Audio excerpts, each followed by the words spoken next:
KXTC Podcast.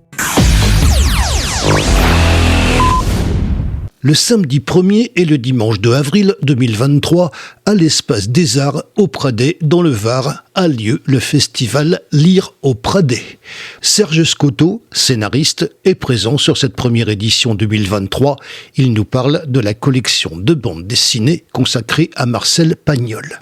La collection existe depuis 6 ans maintenant. Il y a déjà une vingtaine de volumes qui sont sortis et on est parti sur l'adaptation des œuvres complètes de Marcel Pagnol. C'était l'idée, ça tenait très à cœur à Jacqueline Pagnol, sa veuve, qui voulait d'abord faire redécouvrir Pagnol à la nouvelle génération à travers la bande dessinée, parce qu'aujourd'hui, les jeunes d'aujourd'hui, ils n'ont pas forcément envie de lire des gros bouquins ou de voir des films en noir et blanc qui crachotent. Et puis redécouvrir même Pagnol à nous Provençaux d'une autre génération qui croyons le connaître par cœur, mais en fait, on parle toujours de la trilogie, de L'eau des collines ou des souvenirs d'enfance, mais il y a tout un pan de l'œuvre de Pagnol qui est dans l'ombre de ses best-sellers, comme par exemple Jazz, Merluce, Les Pestiférés, La partie de boules. Ce sont des œuvres que j'ai en salon et je m'aperçois que souvent les gens ne connaissent pas, parce que l'œuvre de Pagnol est très vaste. Il n'y a rien à jeter, mais il y a des choses qui sont oubliées. Alors la collection, elle a cette vocation-là. Il y aura une quarantaine de volumes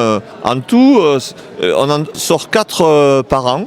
Moi, je suis au scénario avec Eric Stoffel et puis on a une équipe de dessinateurs. On travaille 3 ou 4 albums en parallèle. Là, par exemple, en 2023-2024, il devrait sortir Fanny, César. On a déjà sorti Marius. Et puis, il sortira, par exemple, du côté des œuvres moins connues, quelque chose qui s'appelle Le Premier Amour de Pagnol et qui est un récit préhistorique. C'est-à-dire que ça se passe du temps de la préhistoire, vous voyez, comme Raham, par exemple. Et ça fera une très bonne BD parce qu'en fait, on sentait, et la famille Pagnol en était convaincue aussi, que l'œuvre de Pagnol était parfaite pour la BD, parce que c'est quelqu'un qui pense en images d'abord, c'est un cinéaste aussi, et puis c'est un maître des dialogues, c'est quelqu'un qui écrivait du théâtre. Eh bien la BD, c'est un petit cinéma, c'est des images, c'est des dialogues.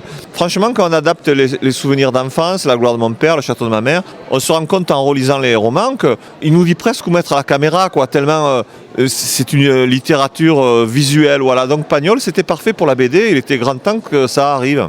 KXTC Podcast.